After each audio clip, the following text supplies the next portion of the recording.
Pucha, sigurado kang maganda tong pangako na to ha. Ano tong pangako ng mga kandidato?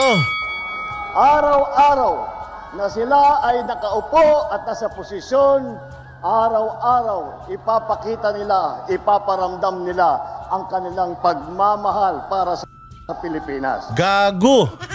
Hindi namin kailangan ng pagmamahal nila, bongbong, punyemas ka naman.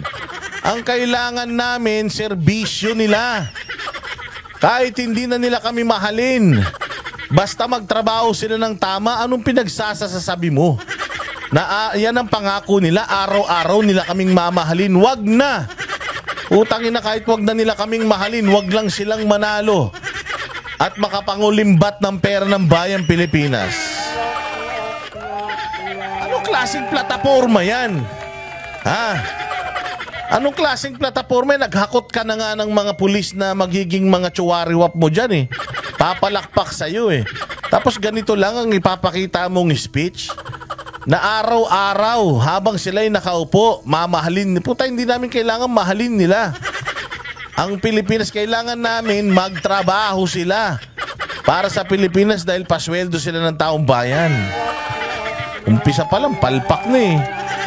Araw-araw mamahalin kayo. Tangina, araw-araw mamahalin kami ng mga yan. Ang tagal ng mga nakaupo niyan. Si Tito Soto, ilang term na yan. Si Pacquiao, ilang term na. Si Lito Lapid, ilang term na din yan. Pucha yan. Ano pa magagawa sa Pilipinas niyan? Sa tagal-tagal nilang nakaupo sa posisyon. Wala naman nangyari sa bayang Pilipinas. Mahirap pa rin naman tayo ngayon. Ba't pa natin ibobotong mga hayop na yan? Diba? Tapos may mga bagong muka. Si Erwin Tulfo na traidor. Si Tolentino na isa ring traidor. At saka itong mga babae nilang mga kandidato na hindi mo rin mawari kung ano ba talaga gusto sa buhay. Kung makapagmalaki naman to, araw-araw mamahalin, wag na. Okay na kahit hindi nila kami mahalin. Wag lang silang manalo. At wag lang silang makapag-perwisyo sa kaban ng bayan.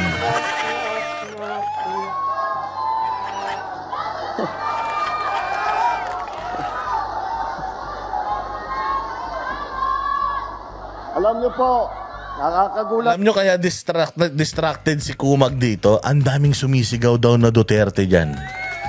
Dyan daw sa rally na yan sa Tagum, ang dami daw sumisigaw na Duterte. Tapos eto, may na-receive pa tayong text. Wait lang ha. May na-receive tayong text. Ayan oh. Nakalagay dito. PBBM Rally 11:30 AM at BP Hall. Wear black shirt, no backpack. Hangyo lang mi na mag-lunch na daan ha. Free food and dinner, snacks, transpo and allowance. Ayan oh. It's a text message na ipinadala ng isang netizen. Ayan text message meron daw transpo allowance. Kaya naman maraming pupunta dyan. Dahil pinapangakuan nyo na naman ng ayuda. Putsang ina, tapos kung makapagsalita ka dyan, yabang-yabang mo. Akala mo naman pinuntahan ka talaga ng mga tao dyan. Tangi ang pinunta nila dyan, yung kakarampot na pagkain na ibibigay nyo. At saka yung kakarampot na abuloy. Ganyan kasi kahirap ang bayang Pilipinas. Pero wag ka, bongbong. Wag sa Mindanao dahil isinusuka ka na ng Mindanao. Lahat ng project ni Pangulong Duterte sa Mindanao, hindi mo itinuloy. Kaya takot na takot ka rito sa lugar na ito. Bakit dyan mo sa Del Norte ginanap? Di ba nung huli nagpunta kayo dyan sa Davao del Norte, nuknukan ng dami tao? Bakit ngayon kakaunti na lang? Alam mo kung bakit, BBM? Sawa na sila sa pagmumukha mo. Ba't di mo gawin niya sa Davao City? Doon kayo sa may tapat ng City Hall. Para malaman natin kung talagang malakas yung mga kandidato mo. Balita ko nga may kakilala ako na malapit sa mga kandidato mo, 3 kandidato mo. Gigil na gigil daw sa'yo yung mga amo nila dahil panira ka daw ng trip. Ang lakas daw ng trip mo, bad trip daw. Diyan ka daw nagkakalat ng, diyan ka daw nagtitrip. Diyan sa may mic, akala mo naman daw Wala kang pakialam daw sa mga kandidato mo kahit anong sabihin mo.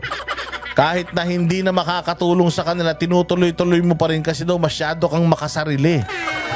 Palibasa daw, nanalo ka na. Kaya daw wala ka ng pakialam sa mga ikinakandidato mo kahit na i-divide mo yung mga Pilipino para hindi sila iboto, okay lang daw sa'yo dahil ang importante sa'yo mailabas mo yung sama ng ugali mo. Tatlo yun ha. Ito na nga, pag-usapan naman po natin itong grand plan nitong Marcos Romualdez clan. Ano po ba itong grand plan po nila? Na ang kanila pong grand plan ay ang 18 years na pamumuno sa ating bayan. Dalawang sabi nga ni Bobby Tiglao ay dalawang taon lang na kulang ng pamamahala ng kanyang ama. Naku po, patay tayo dyan. Naku, hindi maganda yan. Ano po ba ito? Sige nga, pag-usapan po natin. Alam nyo, napakaganda po ng sinabi po ni Bobby Tiglao o Rigoberto Tiglao sa kanyang bagong article na sinasabi niya dito. Ito, basahin natin yan. Napakaganda ho nito at ipaliwanag ho natin. If Sara is ousted as VP, we'll have 18 years of Marcos rule. Naku po, patay tayo dyan. At mamaya, ipapaliwanag ko sa inyo kung bakit mukhang ganun ang direksyon ng ating bayan. Mamaya, papaliwanag ko sa inyo. Easy. Ito, sabi nga dito, si Vice President daw, pag natanggal sa kanyang post through an impeachment trial, pag natanggal, ibig sabihin, ma-disqualify na po siyang tumakbo. Okay? Which also ban her from ever holding public office again. The Marcos Romualdez clan could rule the country for at least 18 years to 2 years short of 20 years that Ferdinand Marcos Sr. was president and then dictator. Patay tayo dyan. Ang sisti pa nga dito, ang malala dito, sa tingin ko, baka hindi na nga bumalik ito sa mga Marcoses. Baka nga tuloy-tuloy na kay Romualdez to. Mas malalaho yun.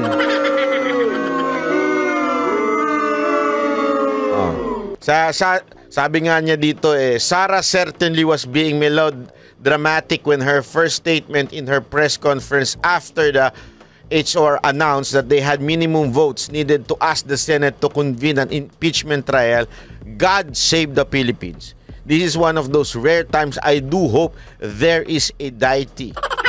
Ibig sabihin ng mga kababayan, ito yung mga pagkakataon na talagang dapat magkaroon talaga ng himala, ika nga. O ito yung time na talagang sana, sabi niya magkaroon na, sana ay meron talagang Diyos. Parang ganun ang dating. It doesn't mean hindi siya naniniwala sa Diyos, pero alam mo yun, matindi ho siguro ibig sabihin ito na talagang only God can save the Philippines. Patay tayo dyan. Naku po. If Sara is removed through an impeachment trial as rule as the sunset in the east, President Marcos will appoint. Ano daw? Ito po ba'y succession? Ibig po bang sabihin, pag natanggal si Vice President Sara Duterte, ang uupo ay si Senate President? Dili. Marcos will appoint. Subject through the Congress majority approval. Ibig sabihin, when you say Congress, the Senate and the House. Okay? Kung sino daw yung i-approve. Sa tingin ninyo, sinong i-approve nitong mga buhaya na to? Hindi, ako, tanuhin ko lang kayo. Sino sa tingin ninyo? Na nga lang himod puwet na itong mga kongresista natin halatang halata di ba? Naku po, baka kasama sa package yan doon sa sinasabing alleged na 150 million na ibinigay sa mga congressman na pumirma. Hindi natin alam, di ba? Baka kasama sa package nila yan. Sabi dito, his cousin Speaker Martin Romualdez to fill the post. Ibig sabihin, talagang yun na. This will enhance Romualdez' name recall and expand his political reach to win 2028 presidential election. Naku po. Ibig sabihin, dadami ang patay tayo dyan, patay kayo dyan. Mas dadagsa ang akap at ayuda. Hindi ko lang alam kung kumpleto ibinibigay sa inyo, ha? Oh. Pero gayon pa man, sabi nga dito the Marcos are also superstitious and wouldn't challenge ang lalim naman mag-English nito ni imposible daw. Sabi dito, ako ito lang kasimple. Pag nanalo po, pag natanggal po si VP Sara Duterte, sigurado tayo, ang ilalagay dyan, walang iba kundi si Romualdez. Di ba? Para nga naman yung exposure niya, tapos magmamagaling yan, mamimigay ng kung ano-ano. Yung kaipalan niya, ngayon pa nga lang, sagad na sa kaipalan, mantakin mo siya yung, alam, Speaker of the House ka, ikaw yung kasama ng mga sundalo natin, yung naglalakad-lakad ng ganyan, yung epal-epal, pambira, Di ba?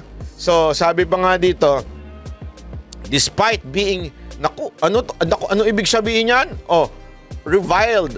Tama ba ang aking pag-pronounce? Ano ibig sabihin yan?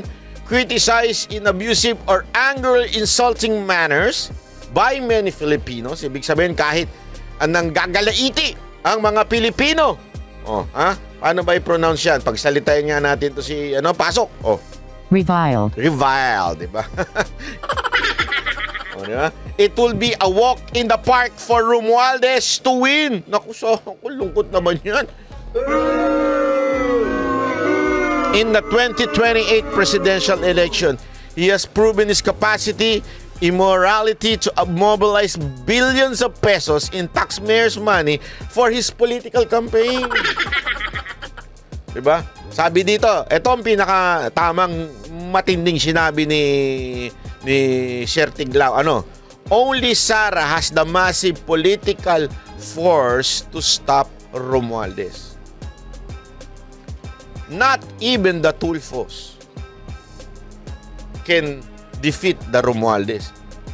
Yung bata nga niya na tulpo Balalay na nga lang niya ngayon yun At saka tandaan ninyo, sa tingin ko, given there will be 3 Tulfo starting 2025. Sige lang, ako kasi,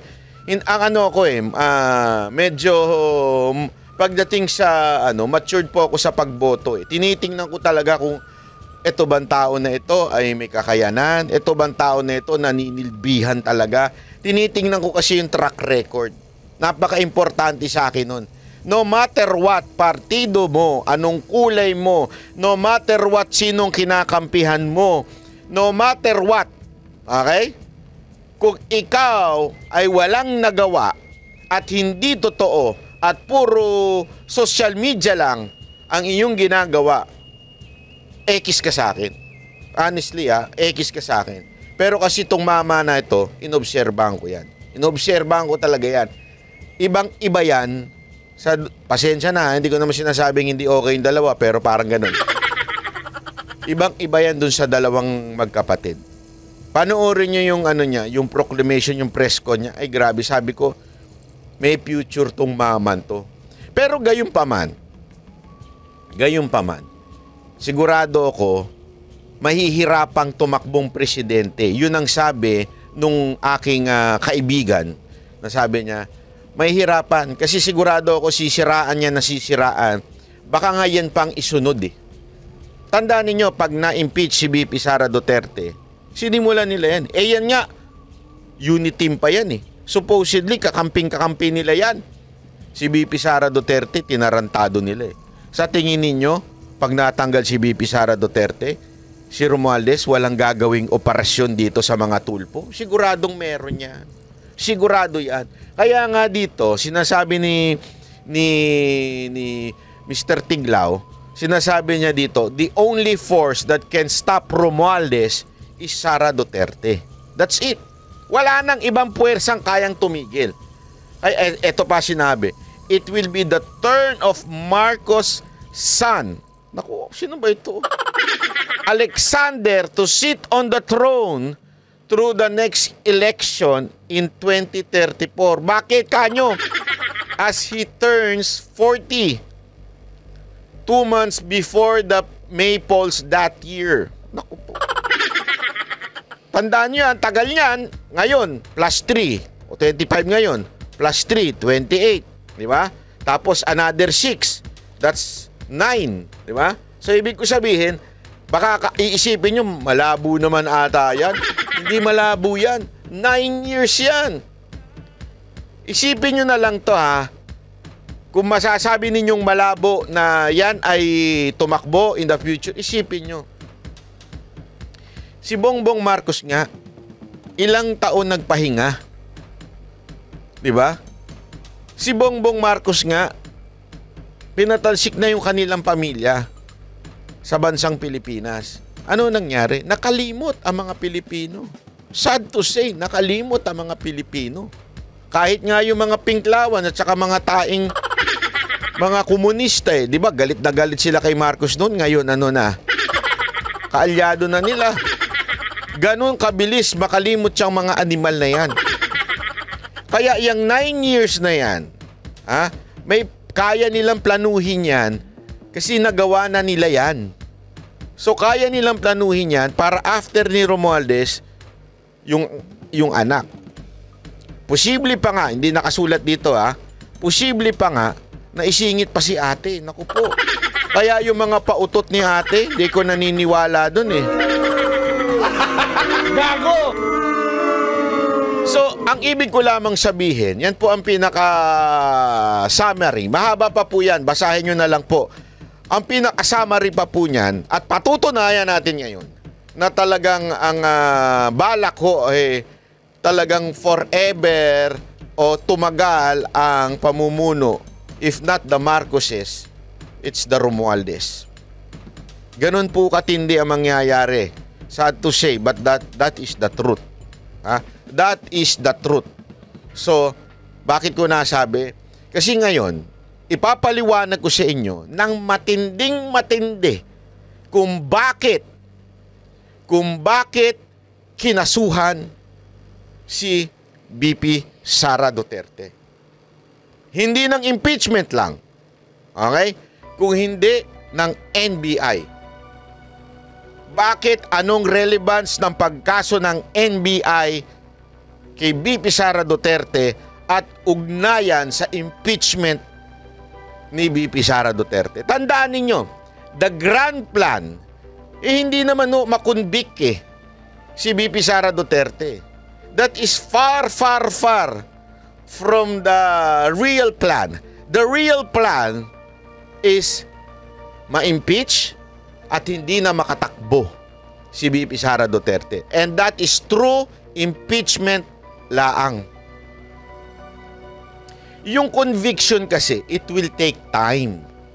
Sigurado ko, it will take time more than 6 years. At saka napakahina po nung kaso na ikinaso ng NBI kay BP Sara Duterte. But it can be used against her through the impeachment. And I will tell you paano mangyayari yon at kung bakit kinasuhan. Panoorin muna natin ito. Pakingge. Pasok. Pinakakasuhan ng National Bureau of Investigation si Vice President Sara Duterte ng grave threats at inciting to sedition.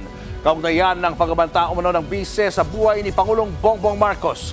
Nasa frontline ng balitang yan, si Elaine Fulencio. As expected, ito ang maikling sagot ni Vice President Sara Duterte sa rekomendasyon ng National Bureau of Investigation o NBI sa Department of Justice na kasuhan siya ng grave threats at inciting to sedition. Kaugnay ito ng umano'y pagbabanta ng bise kay Pangulong Bongbong Marcos, First Lady Liza Araneta Marcos at House Speaker Martin Romualdez sa isang online press conference. Isang count ng inciting to sedition at 3 count ng grave threats ang inirekomenda ng NBI. Yung pagkaka-threaten niya sa Pangulo, na-incite yung kanyang mga followers, so we take that seriously. Matatanda ang naglabas noon ng sabina ng NBI kay VP Sara, pero 2 beses itong hindi sinipot ng bise. Bagamat tiwalang Kasi yung, tinan nyo kung bakit gaano kahina yung kaso First, threatened daw. Grave threat. Ibig sabihin po nun, sa Tagalog, grabing threat. Hindi. Joke lang po. Magagalit siya yung bobong abogado Hindi. Ibig sabihin po, nag-threat siya. Pero remember, hindi po yung threat. Ang sinasabi niya, kung papatayin siya. Tsaka niya ipapapatay. So the crime will happen when she is already dead. Yung threat happen kung patay na siya. Paano mo pakakasuhan yung tao? Patay na nga. So ibig sabihin, that is impossible. Kasi there is sabi nga na narinig ko ito kay Panelo, merong conditional Diba? May if. Kung papatayin nyo ko, kung papatayin nyo ba ako? Hindi. Asan ang threat? Hindi ko kayo papatayin. Nagigets nyo? Ganun na sinasabi ni BP Sara Duterte, hindi ko kayo papatayin. Pero, pag pinatayin nyo ako, papatayin ko kayo. Mumultuhin ko kayo. Gago! Hindi. Meron ako inutusan. Di ba? So, ibig sabihin po nun, malabo yan. Napakalabo. Paano mo patutunayan na may threat? May kondisyon yung pag-threat na yun pagpatay na ako. Patay na ako Susundin pa kaya ako nung inutusan ko? NBI na malakas ang mga hawak nilang ebidensya. Nasa DOJ pa rin daw ang bola kung magsasampa ng mga kaso o hindi. Ayan. So parang sabi ng NBI, wala na sa amin ang bola. Nandun na kay Romualdez. Si Remulla pala. Hindi, pati si Romualdez. Ito yung grand plan Kung ang DOJ ay makakita ng prima facie evidence that magkakaroon ng certainty of conviction, ipapile nila ang kaso. Pero kung walang certainty of conviction, maaaring maibasura rin yung kaso na aming inirecommend ipinail. Sa ngayon, ayon sa DOJ, isa sa ilalim ang kaso sa evaluation at preliminary investigation ng National Prosecution Service. Pero matik yan. Sa tingin ko, makakakuha yan ng probable cause at masasampa yan sa korte. Yan ang kailangan yung masampa sa korte. Okay? Masampa po sa korte, importante yan. Okay? Kahit malabo, ang importante, masampahan ng kaso. Ang tanong, makakaapekto kaya ito sa impeachment complaint kay VP Sara? Para kay Senate President Cheese Escudero, walang epekto sa paglilitis ang mga reklamo ng NBI. Pwede raw magsabay, mauna o sumunod sa impeachment trial. Ang tinutukoy niya ditong walang apekto yung process. Yung proseso. Ibig sabihin, pwede magsabay, pwedeng mauna, pwedeng after. Yan yung sinasabi niya dito. Pero yung pwede bang gamiting dahilan yan? Iba usapan dyan. Unya-unya, papaliwanag ko sa inyo. Sampa ng kaso. An impeachment court, like any court, is a passive body. Wala kaming gagawin. Hindi to parang investigasyon ng Senado na mag-iiso kami ng sampina para sa mga ebidensya o testigo na magpunta. Yan din ang opinyon ni Senate Majority Leader Francis Tolentino. That is separate from the impeachment case. In fact, any conviction, any acquittal will not implicate the provision on the principle of double jeopardy. Even if you're acquitted, a case can be filed against you. Nagbabalita mula sa... Yun na sinasabi niya. Sabi naman ni Tolentino, kahit baga ma-acquit siya dyan, hindi maapektuhan yung impeachment. Okay? At hindi yung magiging double jeopardy. Yung pag-ulit ng kaso, hindi yon. Okay? Pero, yung desisyon ng judge, which is the senators, mamaya, may impekto.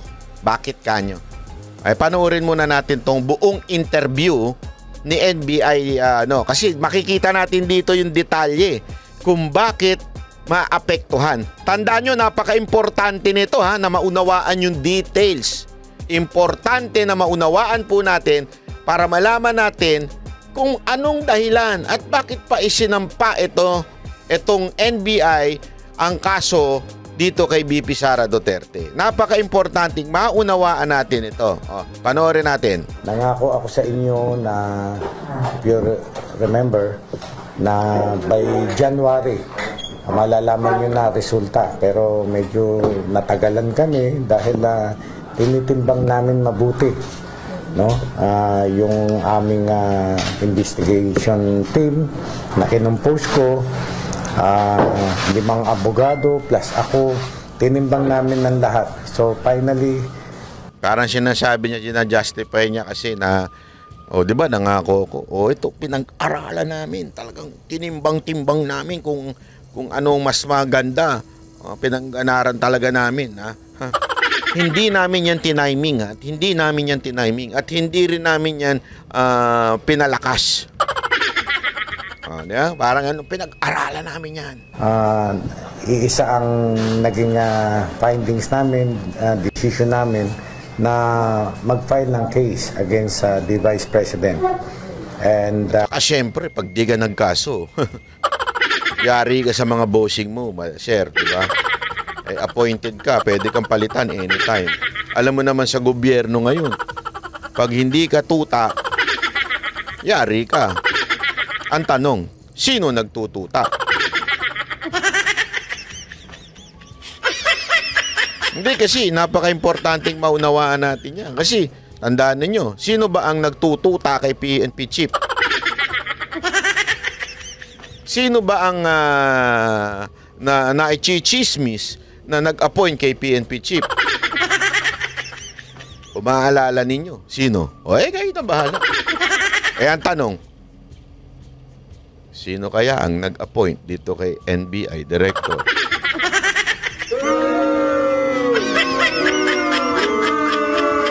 Kaya napaka-importante na sumunod sila sa kautusan ng peking Panginoon. Yung cases, hindi pala cases na ipinail namin ay inciting to sedition and grave threats. Inciting to sedition daw kasi daw, pakinggan ninyo, ha, dalawa yon. Tingnan nyo kung gaano kahina yon. Pinaliwanag ko na yung grave threats, di ba? Ito naman, yung inciting to sedition. Ano ba yung inciting to sedition? Mamaya, eto muna, bakit ba nag-inciting to sedition? Etong NBI director. Yun po ay yung pananakot na ginawa sa buhay ng ating Pangulo, ng First Lady at ng Speaker. Ganun po. Na-file na po namin sa DOJ at nasa DOJ na ang bola ngayon. No? I-determine nila. Nagbobolaan lang pala kayo eh. Gago! Hindi. Nandun na ang bola. Kayo naman, no? Hindi naman sinabi ng bobolaan sila. Kayo talaga. Kung magkukonduct sila ng preliminary investigation at later i-file ang case sa court, no?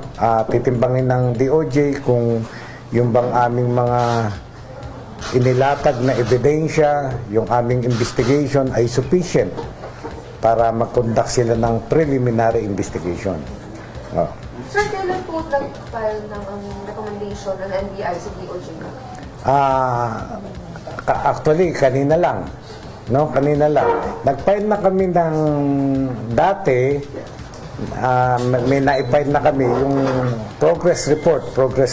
Tapos yung final report namin ay kanina lamang na-file. Anong form yung final? Kasi as per DOJ, wala pa raw silang official copy naman. Mga anong oras na rin po? Ay, kanina. Meron na. I-send ko sa ating chat group yung receiving ng DOJ. Yung sinabi nila sa press con, yung video, yung isa sa pinaka-substantial evidence o compelling reason as to why we are recommending na mag-file po ng kaso. Yes, kasi open source evidence yun, There was really a Zoom meeting kung saan niya isinabi yung mga threatening remarks niya. Yun ang aming at because of bakit inciting to sedition? Because of the threat. Pakinggan nyo, ha? Bakit inciting to sedition? Bakit, ha? Ito sagot niya. Opening remarks ay, alam nyo, nagkaroon ng patawag ng meeting na nagpulong-pulong dyan sa EDSA. Nagpatawag daw na meeting, pulong-pulong sa EDSA. Yun daw ang dahilan. Okay? Unya. Pakinggan muna natin si Sir. Patapusin natin. Ang patawag ng meeting na nagpulong-pulong dyan sa EDSA na ano, yung katahimikan natin ay medyo na bulabog. Ano nabulabog ang katahimikan ng unti-unti? Hindi mo naman masasabing nagulo yung EDSA. Diba? Oo, maraming pumunta doon. Okay? Pero konti pa lang yun. Kung i-compare mo naman, sa na-traffic ba? Wala. Nagkagulo ba? Hindi. Oh, anong ibig ko lamang po sabihin? Merong mga nagpunta. O masasabi nating dumami rin ng ilang araw. Pero hindi mo makukonsider yon para sabihin mo na nagkagulo na. Wala. I was there. Nagpunta ako doon. Not because pinatawag ako ni VP Sara Duterte. Kasi yun ang sinasabi niya dito. They were inciting to sedition because nagpunta ang tao sa EDSA. Parang nanawagan. Walang ganun. Ipi-play pa natin. No? Kaya ayun ang napagkaisahan namin ng mga abogado na... Eto ha, papaliwanag po natin. Ayon sa Artikulo 142 ng Revised Penal Code, 142, ito daw ang sedition. Ang ibig sabihin ng inciting to sedition ay paghihikayat sa sedition. Okay? Na sa Pilipinas sa isang krimen sa ilalim ng Revised Penal Code. Naghihikayat ka na mag-sedition. Ano ibig sabihin ng sedition?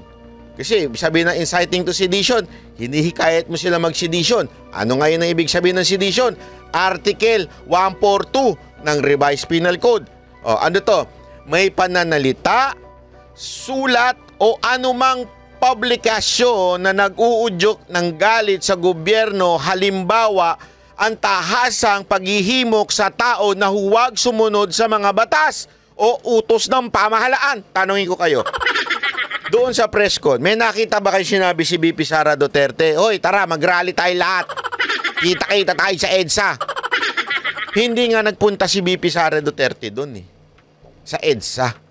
Hindi niya hinikayat ang mga tao para doon. Pumunta, una na nangyari sa veterans eh.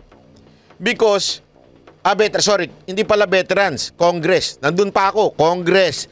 Tapos sumunod, dinala sa veterans yung Chief of Staff. Oh. Hindi ako pumunta doon sa Congress dahil nananawagan si VP Sara Duterte. I was there because I wanna see what's happening. People were there because they wanna see and kung ano nangyayari at kung sakasakali, alam mo yun, nagpahayag ng kanilang opinion sa kamera. Oh. Yun. Wala akong sinabi si VP Sara Duterte sa kanyang video na, oy, magpunta kayo dito tapos wag tayong sumunod sa batas. Manggulo tayo. Sinong gumagawa nun? Diba yung mga lintik na komunista? Pangalawa, may layuning guluhin ng kaayusan ng pamahalaan. Ginulo nyo ba? Hindi. Meron ba siyang sinabi na, guluhin natin ito o wag natin sundin ito? Wala. Ang kanya nga, sundan lang natin ang proseso. Sabi nga dito, ano yun? Tulad ng paghimok sa publiko na sumama sa isang kilos protesta may layuning pabagsakin ng administrasyon sa marahas na paraan. Tanungin ko kayo, may marahas bang nangyari? Wala. Hindi meron o bang nagsalita doon na may marahas na nagsabing, batuin na natin tong Malacanang. Batuin na natin tong Kongreso. Sunugin na natin. Wala. Ano lang meron? Nagpahayag ng kanilang opinyon na protektado ng Bill of Rights ng ating konstitusyon. Pero walang naghimok ng marahas na paraan na labanan ng administrasyon. May nakita kayong kudita? May nakita kayo ng babatuhan? Wala. Oh, number 3, pagpapalaganap ng propaganda laban sa Estado, kasama ritong pagpakalat ng peking impormasyon na maaaring magdulot ng takot, galit o kawalan ng tiwala sa gobyerno. Sino ba nagpapakalat ng fake news? Sige nga ho, tanungin ko kayo, sino nagpapakalat ng fake news? O di ba kayo? Yung mga vloggers ninyo, yan ang nagpapakalat ng fake news yung mga vloggers nyo hindi ho nagpapakalat ang Vice Presidente ever. Do you even have proof na nagpakalat ng mga na pabagsakin ng pamahalaan? Wala. Kasi tandaan ninyo, court, criminal case yung kinaso ng NBI. Meaning, beyond reasonable doubt, ikaw ang magpapatunay dyan sa akusasyon mo. At kailangan madesisyonan ng beyond reasonable doubt na talagang ginawa ni BP Sara Duterte yan. Wala. Naiintindihan nun natin? So, anong ibig sabihin nun? Ito halimbawa ng posibleng inciting to sedition. Pag-post sa social media ng panawagang pabagsakin ng gobyerno gamit ang dahas. Kahit kailan ang mga Duterte, maging ang tatay, maging ang anak, never na nawagan. As a matter of fact, lagi nga sinasabi nila, kalma. Kalma lang, kalma. Kahit sa uling press briefing ni BP Sara Duterte nung tinanong, uudyukin mo ba ang taong bayan na magprotesta? Sabi niya, hindi na, aksaya ng ang hirap pa naman ng ekonomiya natin ngayon, di ba? O yan. O, pangalawa, pagpapalaganap ng peking balita na naglalayon guluhin ang publiko laban sa gobyerno. O, napatunayan ba nila na si BP Sara Duterte, napakaingat niyan. Di ba? O, pagsagawa ng talumpati, naghihikayat ng armadong pag-aalsa. NPA na NPA yan datingan. Sinong meron mga ganyan? Di ba? Sino yung mga ganyan? Yung mga komunistang grupo. Bakit NBI ang kinasuhan ninyo si BP Sara Duterte? Eto na yun. Sasabihin ko na sa inyo kung bakit. Kasi napaka-importante na maunawaan natin. Ulitin ko, yung sinasabi ni Bobby Tiglao, that the grand plan is an 18 years pagka si BP Sara Duterte. Hindi pala si Bobby Tiglao nagsabi nun. Linawin ko lang. Ako po pa yung nagsabi nun. Sa aking opinion, that the grand plan is tuloy-tuloy ang Marcos administration under Romualdez. Hindi ko. Kasi ako feeling ko ito honest ko to. Si Marcos tapos na siya. Parang hindi na niya iniisip na tatagal pa siya. Hindi ko alam Wala sa Ang feeling ko nagpaplano talaga nito, walang iba kung hindi si Romualdez. I think this is Romualdez grand plan. Kasi nga pag na-impeach si BP Sara Duterte, tuloy-tuloy na kanya ang kapangyarihan. Ito di ba? Ito, lang ito? Opinion lang Hindi ko po sinasabing ito'y facts o meron ako nakuhang balita. Pero kung ma-impeach si BP Sara ng 2025, naging Vice President si Romualdez, yan ang pipiliin ng kanyang hindi malayo. Kasi pinili niya ng speaker yun Hindi niya inisip na pinsan niya yun Hindi malayo na pipiliin niyang Vice President yun. What if? Ako, I do not wish. I really do not wish. I pray for the President to lead this country na maayos at magbago siya sa mga gawain niya. Pero, what if, since si Romualdez na ang Vice President, and something happened to the President, who would replace the President? It's the Vice President. Tama, mali. And sad to say, kung ang Vice President na by that time si Romualdez, there will be 3 years na naging presidente itong mamanto, hawak niya na lahat. Executive branch, legislative branch through the Congress, kasi siya mamimili ng speaker na yan. Alam ng tao yan. Huwag na tayo maglokohan, hindi yan independent. Mamimili, siya mamimili ng speaker. Ibig sabihin, the power of the purse, hawak niya. So in that 3 years, he can even change the Constitution and extend his term. Nevertheless, taray, may nevertheless, nalalaman si Banat ba? Hindi, isipin nyo to Isipin nyo mabuti yan. 3 years. Kung sakasakali lang. Hindi naman natin sinasabi na merong demonyo, may sapian. Hindi, malay mo, may sapian. At Vice President si Romualdez, may sumipsip kay Romualdez. Halimbawa lang, may sumipsip kay Romualdez, sinabi kay Romualdez, pre, pag may nangyari sa insan mo, presidente ka na. 3 years, kaya mong gamitin lahat ng kapangyarihan mo para gumanon ka talaga. Tsaka, tapos, kasi di ka naman mananalong presidente. Pag kumandidato ka, di ka nga manalo na senador eh. Pero pag naging presidente ka without the votes, kasi, di ba? Kasi you are the vice president. After that, kaya mo nang kontrolin ang lahat.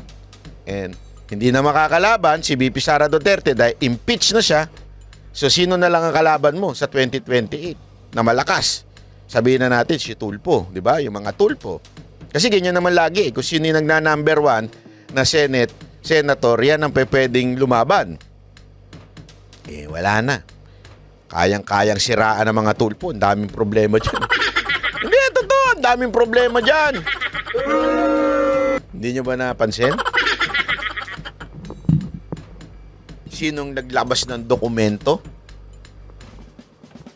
dun sa alleged American citizenship ni Erwin Tulfo? Alam mo, iyang papel na yan, document yan, official document yan. Nanggagaling yan sa embassy. Kasi galing sa US document yun eh. So embassy yan. Paano nag-leak yun? Dinukot sa embassy? Hindi. Government to government lang nagbibigayan yan.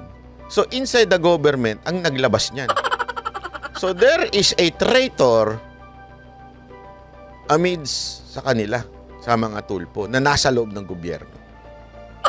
Isip kayo mga kababayan. Kaya nga sabi ko, inong iniisip ko to, pag nagbaging vice president si Romualdez, pag may tarantado dyan at demonyo dyan at magbalak sa presidente, ako, poproteksyonan ko yun.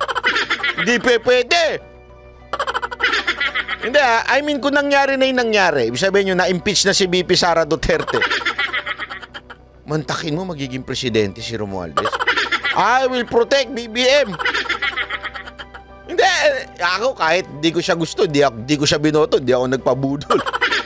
Pero pambira si Romualdez na magiging presidente. Kung nagkataon, may maduming isip dyan, may tarantado dyan, na sumipsip sa kanya. Kasi mga ano na yun eh, yung mga sumisipsip sa kanya, mga adik sa kapangyarihan yan eh. Greedy na yan eh. Di ba? Oh. Kung kunwari lang, halimbawa lang, di kaya hindi maganda, and I do not wish. Okay? Again, even if sa politika ay tayo magkakalaban, I do not wish any harm, I do not wish any evil na mangyari sa isang tao kahit magkakalaban tayo sa politika. Mas matimbang pa rin sa akin na tayo po ay lahat nilikha ng Diyos. Hindi ako sasang-ayon sa iba pagdating po sa ganyang bagay. Pero what if lang may tarantado, may masamang loob, gago, oportunista na may gawin sa presidente, di presidente ngayon si Romualdez. Pag naging presidente si Romualdez, in that 3 year, 25, 26, 26, 27, 28, di ba? It's going to be disaster at kontrolado niya. At ang laki ng possibility na doon sa next election, presidential election, manalo siya. Wala nang BP Sara Duterte. Di ba? So ano yun? Matik yun. Another 6 years sa kamay ni Romualdez.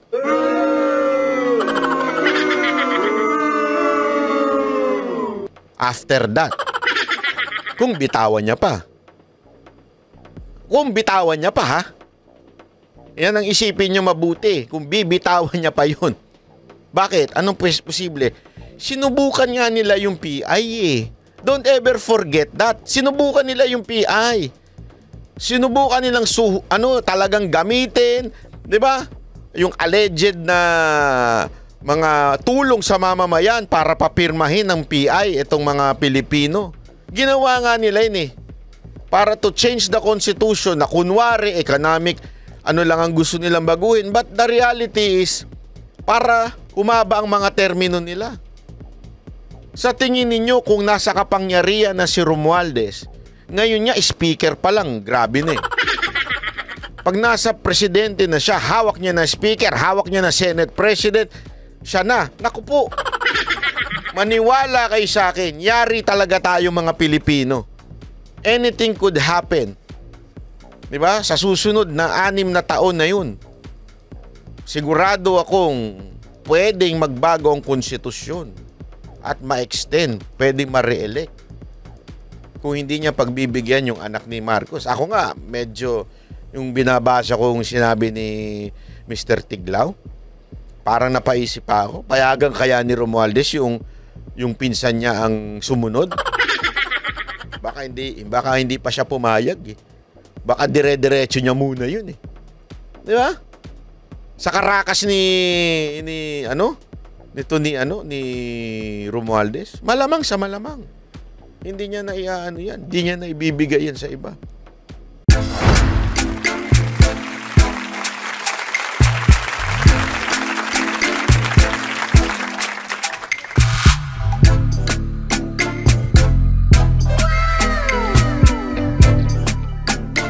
The next performance will start momentarily.